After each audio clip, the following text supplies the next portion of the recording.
And a 23-year-old woman became the country's latest road fatality victim. Shadidra Williams, who would have turned 24 in January, lost her life on the Mandela Highway in an early morning crash. Ms. Williams, who was the passenger in the Mercedes-Benz, was heading home to Fort Parks in Clarendon when tragedy struck close to 6 a.m. Her father, Joseph Williams, said he passed the area on his way home not long before the fatal crash. Actually, I left Kingston maybe about 10 minutes past 5 this morning to get to home in Maypen in Clarendon. And, while I got home and while I was there, then I got a call and, sort of breaking it softly from a friend. The SUV slammed into the back of the trailer that was parked in front of the Fesco gas station on Mandela. The truck was laden with cement. The impact sent the Mercedes SUV crashing into a Suzuki SUV that was traveling in the same direction.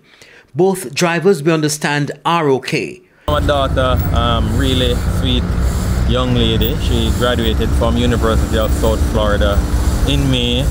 In fact, she just came home just this Tuesday, picked her up at the airport in the afternoon. So she was here for the Christmas holidays to spend time with her friends and family, and then would have gone back up in January to start working. The police say they were told the truck with the cement developed mechanical problems and was parked along the roadway.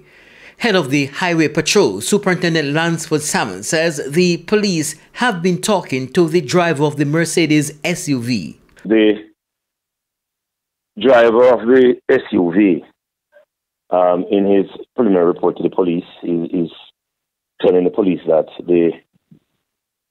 some form of racing was taking place on the road in the wee hours of the morning there, and one of the motorists bad drive him, hence the collision.